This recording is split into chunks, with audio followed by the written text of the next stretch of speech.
साक्षात परब्रह्म तस्मै श्री गुरुवे नमः।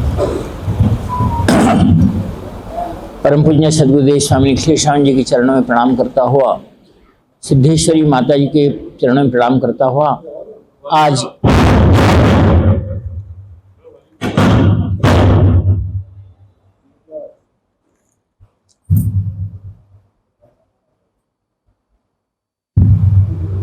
आज माता सिद्धेश्वरी के सानिध्य में मैं मेरे परम पूज्य सद्गुरुदेव जी की ओर से जो ज्ञान मैंने प्राप्त किया है उस ज्ञान से आपको परिचित करवाऊंगा।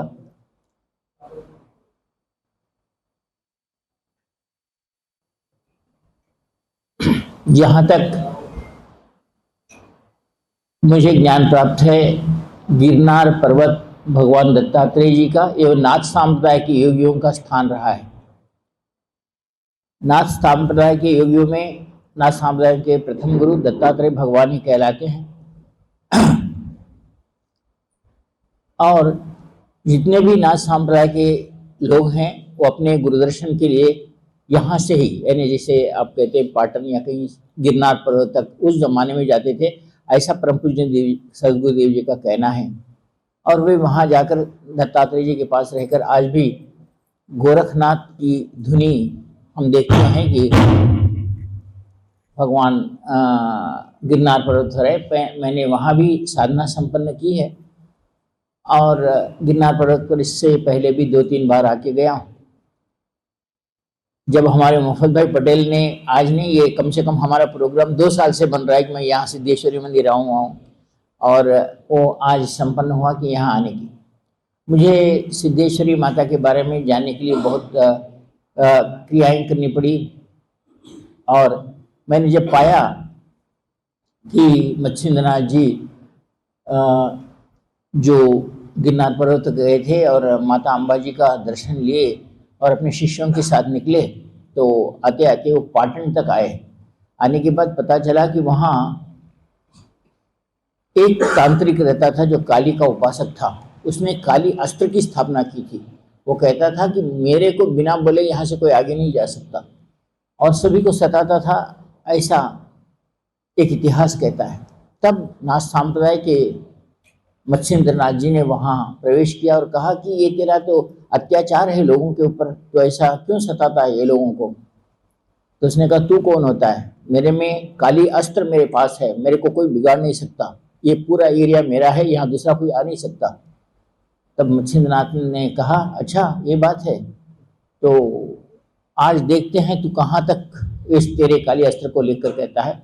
और उन्होंने अपने गुरु का स्मरण किया और कहा कि इस काली अस्त्र से भी कोई बड़ी शक्ति है, तो मैं आज उस बड़ी शक्ति को आह्वान करता हूँ। तो उनको पहली बार भगवान परशुराम और दत्तात्रेय जी ने कहा कि परशुराम और विश्वामित्र की अति बला और अति बला शक्ति है, उसका आह्वान कर, इसका काली अस्त्र रुक जाएगा। तब बाबा मच्छिंद्रनाथ जी ने उस बला और अति बला देवी को वहाँ बुलाया, जिसको उन्होंने सिद्धेश्वरी नाम से कहा, और उनका काली अस्त्र जो स्थापन किया हुआ था उसको तोड़ने के लिए उन्होंने कहा अच्छा तो आज तेरा और मेरा कोई हो जाए, मैं हारा तो तू रुक जाना और मैं मेरी देवी की स्थापना करूंगा, नहीं तो मैं यहाँ से नहीं चल जाऊंगा, मैं तेरे पास सेवक बन के रहूंगा। बात आई गई तो उन्होंने कहा चलो आज जैसा होना है वैसा। दोनों में भी बात लग गई और जिसने काली अस्त्र का प्रयोग नाथ संप्रदाय के मच्छिंद्रनाथ जी पे किया, लेकिन उनको गुरु कृपा की उनके ऊपर कोई असर नहीं हुआ। लेकिन जैसा ही मच्छिंद्रनाथ जी ने उनके ऊपर प्रयोग किया, वो जो तांत्रिक था काली अस्त्र का करने वाला, भूमि पर बैठा हुआ था और वो उनके मंत्र से जमीन से ऐसा चिपक गया कि उसको कम से कम 12-13 घंटे हुए, उठने की कोशिश कर रहा है, नहीं उठ रहा है। बोला तेरी अस्त्र का कोई भी प्रयोग कर ले। आखिर उसमें क्या 1-5 मिनट के बाद वो जमीन में धंसता चला जा रहा था। तब उसने मच्छिंद्रनाथ बाबा को नमस्कार किया, मेरी शक्ति आपके सामने काम नहीं करती, मुझे क्षमा कर दो, आप जिस देवता को स्थापना करते हैं मैं मानता हूँ। बोले तो ऐसा यहाँ के प्रजा को नहीं सताएगा और ये मेरी आई मेरा क्षेत्र, ऐसा नहीं बोलेगा, इसका वचन पहले दे दे मुझे। जिस दिन तो ये वचन देगा मैं तेरी रक्षा करूंगा। फिर मच्छिंद्रनाथ बाबा ने उसको कह के उससे उसको छुड़वाया तब छोड़ने के बाद उन्होंने कहा कि माँ बला अति बला देवी सिद्धेश्वरी माता, मैं तुझे यहाँ स्थापन करता हूँ। जब सिद्धेश्वरी माता की स्थापना करने लगे तो सभी लोगों ने, गांव वालों ने कहा कि उसका जो अत्याचार था यहाँ के लोगों पर, वो अत्याचार कम हो गया। कहते हैं कि वो अत्याचार वहां से कम होने के बाद सभी लोगों ने बाबा मत्स्यनाथ को सिद्धनाथ बाबा के नाम से जाने, जो सिद्धेश्वरी की स्थापना किए हैं उनको सिद्धनाथ बाबा के नाम से जाने लगा। और उन्हें सिद्धेश्वर भगवान को स्थापना करके उनके एक शिष्यों में कहते हैं कि यहीं, अब जैसा उन्होंने बता रहे थे, 100 किलोमीटर पे उनके एक वंश का बहुत बड़ा शिष्य था जो मत्स्यनाथ बाबा के पास आया और बोला कि बाबा आप तो पूर्ण विचरण करते हैं, फिर ये सिद्धेश्वरी माता का विधान, पूजा एक ऐसा माता ऐसी ही बैठे रहेगी तो होगा कैसे। तो उन्होंने उनको इस सिद्धेश्वरी माता का विधान बताया कि बोले यहाँ कोई ऐसा जो सिद्धेश्वरी माता की आराधना करता है उसके ऊपर किसी प्रकार का तंत्र काम नहीं करेगा। जो मैं मंत्र बोलता हूँ उस मंत्र को बोलो और उस मंत्र की उसी विधान से आराधना करो, तुम जो चाहते हो वो मिल जाएगा। उन्होंने उस विधान को उनको दिया। उस विधान को वो एक परंपरा वाले उसी विधान के साथ माता सिद्धेश्वरी, अब हमारे धर्मेंद्र जी जैसा कह रहे थे कि यहाँ से एक आदमी जाता था सिद्धेश्वरी माता के दर्शन हर साल और आता था, तो उनके अनुसार वो शायद उनकी परंपरा के लोग ही होंगे जो नाथ संप्रदाय के बाबा मत्स्यनाथ के शिष्य थे जिन्होंने सिद्धेश्वरी की स्थापना करने के बाद। लेकिन हुआ ये कि उनको, उस पीढ़ी के लोगों को इसका ज्ञान था कि सिद्धेश्वरी देवी का मंत्र क्या है और सिद्धेश्वरी देवी की आराधना किस प्रकार करनी चाहिए, उस करने से माता प्रसन्न होकर किस तरह बात करती है। अब आप उनके कहने के अनुसार ही तो सुनो, शायद 2 साल हो गए मत्स्यनाथ बाबा का, तो हम हजारों साल की बात है। अब उनके कथन के अनुसार हम कहेंगे तो 200 साल भी, 200 साल हमारे लिए बड़े नहीं हैं। 200 साल पहले अगर माता सिद्धेश्वरी माता कहती है कि तेरे पांव दर्द दे रहे, तो तेरी आयु हो गई, तो वृद्ध हो गया है, तू बड़ा हो गया, बूढ़ा हो गया है, तो तू चल मैं तेरे साथ आती हूँ, अगर वो कहती है तो हम इतना कह सकते कि माता तो जागरूक थी, माता तो बात करती थी 2 साल किसी को बजाने के बाद। आज हम बात करते हैं माता को नहीं देख सकते। जो व्यक्तित्व था जिसने माता जी के पास से वचन लेकर आते आते अब उनके अनुसार वे आकर यहाँ रुक गई और उनके अनुसार यहाँ रुकने के बाद उन्होंने अपना चमत्कार जो भी बताया और यहाँ स्थापित हो गई और उनकी पूजा यहाँ के वंशज वाले करते हैं। लेकिन मैं आने के बाद मैं यहाँ सोच रहा था कि यहाँ के जो धर्म ग्रंथ, यहाँ की जो धार्मिक पुजारी वगैरह, उनको इसका विधान पता होगा। लेकिन शास्त्रों में कहा जाता है कि सिद्धेश्वरी माता का जन्मदिन के दिन या प्रकट दिन के दिन एक बार अगर साधना करते हैं तो माता तुम्हें भी, तुम्हारे साथ भी बात करेगी, तुम जो कहोगे वो काम करेगी, ऐसा कहा गया है। लेकिन अभी उन्होंने दुर्गा सप्तशती के मंत्र से माता का आह्वान करने के बाद मुझे लगा कि यहाँ दुर्गा सप्तशती पर ही आराधना चल रहा है। माता का ओरिजिनल ध्यान और ओरिजिनल विधान यहाँ मालूम नहीं है। इस विधान को सिद्धाश्रम के एक योगी थे अच्युतानंद जी, जो बद्री केदार के पास रहकर सिद्धेश्वरी स्थापना, वहां भी सेम इसी तरह का पेड़ है और वहां पेड़ के नीचे ही माता है और कहते हैं कि वहां जागृत है। वहां कोई भी नाथ संप्रदाय का व्यक्ति, कोई भी नाथ संप्रदाय का व्यक्ति उस बद्री केदार के पास जाता है और जैसा है हाथ जोड़कर माता को प्रार्थना करता है, जो 10 महाविद्याओं से भी श्रेष्ठ है। 10 महाविद्याओं की सिद्धि देने के लिए भी माता सिद्धेश्वरी कहा गई है और श्रेष्ठ कहा गई है। और सिद्धाश्रम का स्थापन इससे हुआ। वहां कोई भी जाता है तो नाथ संप्रदाय में किसी को भी सिद्धि मिली है या नहीं मिली है, इसका उदाहरण ऐसे लेते हैं तो जाकर अपने गुरु का स्मरण करते हैं और गुरु का स्मरण करते हुए उस पेड़ के नीचे खड़े होते हैं और उस पेड़ से ऊपर से कोई पत्ता उसके ऊपर पड़े और उसके ऊपर उसको आराधना की देवता का नाम होता है पत्ते के ऊपर, तभी वो नाथ संप्रदाय का गुरु कहलाया, नाथ संप्रदाय में उसका प्रवेश कहलाया जाता है।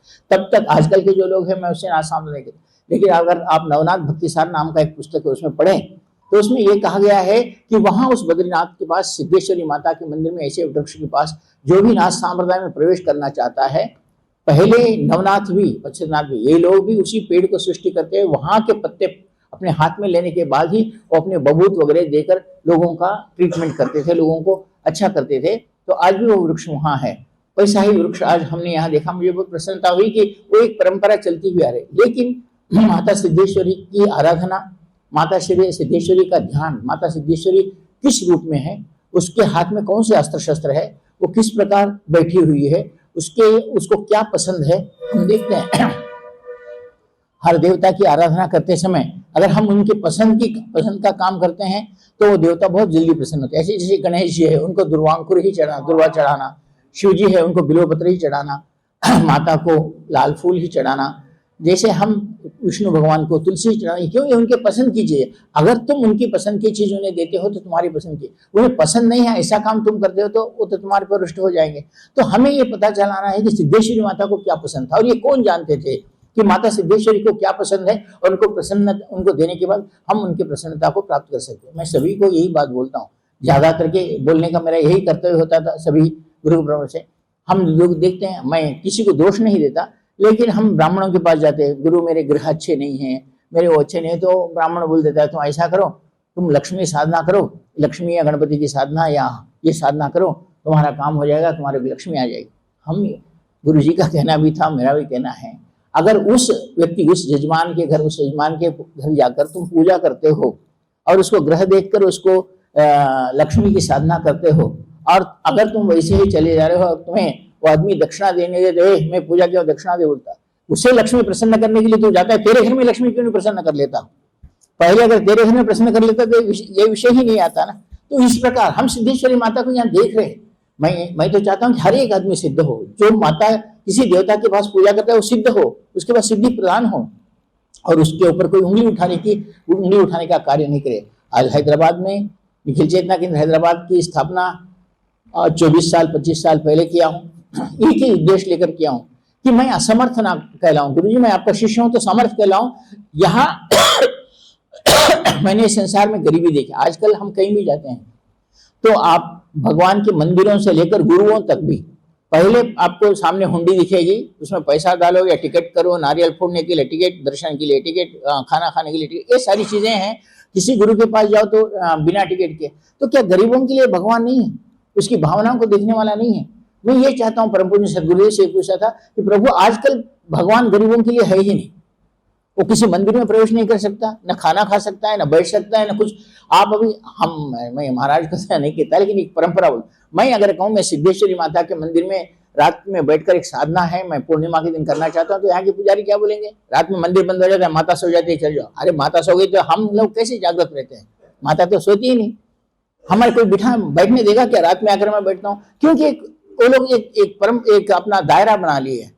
और मैं चाहता हूं कि साधना अगर रात में है तो रात में करने दो ना उसको, वो भक्तिभाव से आए उसे करने दो। वो तुम्हें बताएगा कि कैसे सिद्धि प्राप्त होती है, कैसे बात कर रहे। आजकल हमारे लिए 11 बजे मंदिर बंद है, उसके बाद आओ, 4 बजे मंदिर बंद है। अरे ये साधना का क्षेत्र है। आप अगर उसको वही आप अगर दूसरी जगह जाओ कि कोई बड़ा आदमी आ रहा है तो उसके लिए दिन भर खुला रहेगा मंदिर, उसको पूजा देने के लिए भी मंदिर खुला रहेगा। ये परंपरा से हटनी चाहिए।